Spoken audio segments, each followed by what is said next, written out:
E vamos falar sobre essa experiência no Mundial. A primeira coisa que eu queria saber é o campo, que vocês foram jogar no campo do Hall da Fama da NFL, né? Como é jogar nesse campo? Como ele é esse campo? Né? Me explique. Cara, você chega lá, você tem o Hall da Fama do lado, o Museu do Hall da Fama do lado, o estádio ali, você parece que tá na tua Disney do futebol americano. Aí você pensa, meu Deus, isso aqui é inacreditável. Uma das coisas que a gente notou já de cara, e isso a gente notou já no ao vivo, no jogo, o campo lá é um campo de grama sintética. É diferente da grama sintética que a gente tem aqui, mas é grama sintética. É muito mais rápido do que uma grama normal aqui, que uma grama natural. Dói cair? É ser diferente de cair na grama normal? Dói mais do que cair na grama normal. Talvez doa igual cair nos campos aqui onde não tem grama, né? Não tem terra. mas sim, é um pouco mais áspero, assim. Não é igual uma grama sintética daqui, mas a hora que você cai, Vocês podiam entrar no Museu do Hall da Fama pra ver as coisas ou não? A gente teve um dia que a gente foi lá, acho que era como parte do pacote, da experiência e tal. Cada seleção tinha oportunidade de ir lá com todos os jogadores. Daí todos os jogadores, a gente foi lá, fez o passeio, olhou tudo, tiramos várias fotos, história, né? Um momento histórico para todo mundo. Muito legal. Falar primeiro agora sobre a relação com os outros times, né? Uhum. Assim, teve a França, teve a Coreia. Quando vocês chegaram lá, tinha essa confraternização ou foi bem time separado? O Brasil aqui, a França lá? Então, no dia que a gente chegou, ou no dia seguinte, teve um barbecue de confraternização. Então, no final do dia, eles prepararam lá umas costelinhas, umas carnes e tudo mais, bebidas, nada alcoólico, óbvio, e todas as seleções juntas. Então, tinha lá pra galera meio que se enturmar, tinha os boardzinhos de cornhole, do joguinho que os caras jogam lá nos Estados Unidos pra ficar jogando, tinha vários brindezinhos, várias estaçõezinhas com brindezinhos dando... alguma coisa pra você colocar no cabelo, pulseirinha e tudo mais, pra forçar essa interação entre os integrantes de cada seleção. Isso é muito legal, porque a IFAF faz esse campeonato e, pra quem não sabe, não pode jogador profissional, por isso que não tem jogadores da NFL lá. Então, assim, todo mundo que tá ali, eles é amador, tem outro emprego e tal, então é muito importante pra eles estarem lá, né? Então, é um momento legal. Sim, e aí, tanto que a gente jogou cornhole lá acho que era contra o pessoal da Austrália também, mas não teve nenhuma confraternização meio que grande, assim, nenhuma interação grande entre os caras, mas, conhecer e tudo mais, um clima bem amistoso. E aí o que acontecia também era que as refeições eram meio que divididas, porque era muita gente, imagine, 7 seleções, 350 cabeças mais ou menos para comer. Então eles dividiam acho que em 2 ou 3 horários, mas então algumas seleções comiam juntas. Ah, legal. Então começava a confraternizar, e brasileiro, como é bom de fazer piada, começava a achar os caras que era igual. Por exemplo, a gente achou um jogador da França, que a gente falava que era, se não me engano, o irmão do Diego Taylor. Porque eles eram muito parecidos. Aí um dia a gente foi lá e fez um fervo e ele foi tirar uma foto do lado do cara. O cara com uma cara, não tô gostando. O Brasil gosta, exato, o cara não. Mas sempre rolava. Agora vamos falar sobre o jogo em si, né? Vocês ficaram lá um tempo, tinha vários jogos. E a preparação para esses jogos? Vocês tinham um campo para treinar, um horário para treinar? Tinha. A gente ficou no campus de uma universidade lá. Ah, que legal. Agora me bateu até uma bad, porque eu esqueci o nome da universidade, que vergonha. Mas a gente ficou no campo da universidade, no campus lá da universidade, então a gente ficava nos dormitórios de quem estuda lá. Obviamente era julho, era férias de verão, ninguém estava na faculdade. E aí tinham vários campos diferentes. Então, cada dia, cada uma das seleções podia usar um campo diferente. Então a gente treinou em campo de grama natural, a gente treinou em campo de grama sintética. Tinha as estações onde tinha ice tub para você se recuperar. Pra quem não sabe, é aquela banheira de gelo. Aquilo ali, meu Deus, é horrível. Sim, é horrível os 5 minutos que você fica ali. Depois você sai e você tá novo. Tá novo, né? É verdade, verdade. Novo. Mas a gente podia aproveitar de todas as instalações da universidade. Então, tinha academia, tinha uma quadra indoor lá onde o pessoal ficava jogando basquete, a galera que gosta mais de basquete. Então, tinha bastante coisa pra gente poder aproveitar. E, além disso, tinha, obviamente, as salas de aula, onde a gente usava para fazer reunião, rever vídeo e tudo mais. Muito legal. Defesa e ataque tinham seus horários separados, suas reuniões separadas. Então vamos lá, chegamos lá, foi difícil chegar, mas chegamos no Mundial. nos preparamos para os jogos. Como foi os jogos? Eu vou dar uma visão das pessoas que estavam assistindo. Tá. O primeiro jogo que a gente viu contra a França, que foi mais elástico, assim, parecia que foi um choque. Vocês chegaram lá, nunca viram aquele nível de futebol americano, o primeiro retorno já foi pra touchdown. Mas o que deu a visão pra gente, no último jogo contra a Austrália, parece que se vocês jogassem daquele jeito contra a França, o jogo seria um pouco diferente. Foi isso mesmo ou não? A França era realmente forte, o físico era diferente, a qualidade e tudo mais? Então, acho que é um pouco de cada coisa.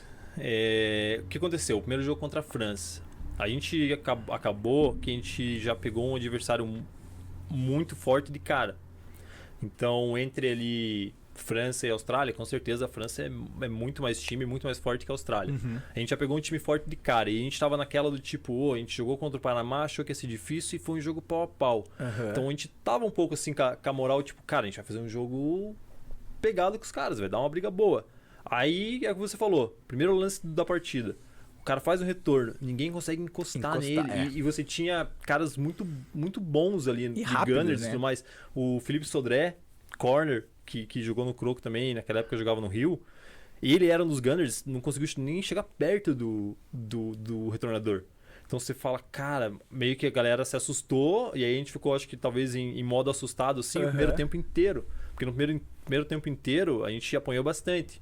Mas se você for olhar depois, principalmente questão de placar, o segundo tempo, eu acho que a defesa se encontrou, que eu acho que no segundo tempo eles fizeram, acho que 6 pontos, alguma coisa assim. Eu não lembro exatamente agora qual foi o placar, mas eu lembro que teve o segundo tempo foi equilibrado. Se você olhasse só o segundo tempo, você fala, cara, esse jogo tá bem, mas é que no primeiro tempo os caras tinham aberto um monte. E agora eu vou falar sobre uma polêmica aqui que, como torcedor da seleção brasileira, eu não gostei, que é a colocação de vocês. Porque teve esse jogo, depois a gente jogou contra a Coreia do Norte. Coreia do Norte não, Coreia do Sul. Coreia do Norte, então eles tinham matado a gente. A Coreia do Sul. A gente ganhou da Coreia do Sul. Sim. E aí a gente foi jogar contra a Austrália. A gente perdeu. Mas quando você vai ver a classificação, a Coreia do Sul tá na nossa frente. Por que disso? Então, era pra ter ido 8 seleções. Certo. A 8ª seleção era o Canadá. E o que foi falado pra gente foi que o Canadá desistiu, foi uma desistência de última hora. Então eles já tinham preparado todo o chaveamento, todos os confrontos e tudo mais. Então era como se eles tivessem desistido. Mas eles iam manter o chaveamento da maneira que aconteceu. Então quando a gente jogou contra a Austrália, que a gente perdeu, em teoria eles estavam considerando que a Coreia jogou contra o Canadá, ganhou de WO, e aí por conta disso eles ficaram à frente. Nossa, não aceitamos, tá? Mas tudo bem. Tanto que teve uma tentativa da comissão lá de meio que apelar e tentar falar assim, não, vamos fazer diferente. O que aconteceu? A gente perdeu para a Austrália, então daí a Coreia, em teoria, ganhou do Canadá e jogou com a Austrália.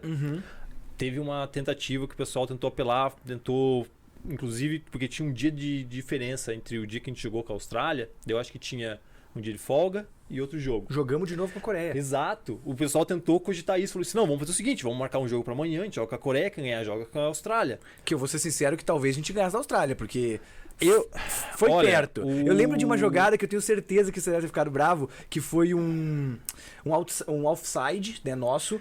E aí, pra quem não sabe, é quando a defesa invade... a primeira jogada do jogo. Invade a linha de scrimmage, mas a bola não se mexeu, então o ataque ganha uma jogada grátis. E normalmente quem joga futebol americano sabe que o quê? É bola no fundo. Só que nem todo mundo foi pro fundo, a Austrália passou numa fly e foi touchdown. Então, né? O engraçado é que você falou, tenho certeza que você ficou bravo, então quer que você me conhece bem, né? O que aconteceu?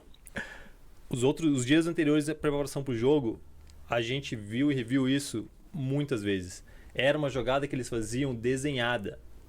A jogada deles era essa, eles forçavam o side e mandavam a bola lá. E a gente sabia que eles iam fazer. Acho que a gente talvez não sabia que seria a primeira jogada do jogo. A gente sabia, eles vão fazer, quando isso acontecer, todo mundo pro fundo. 4 deep. Todo mundo pro fundo, cover 4.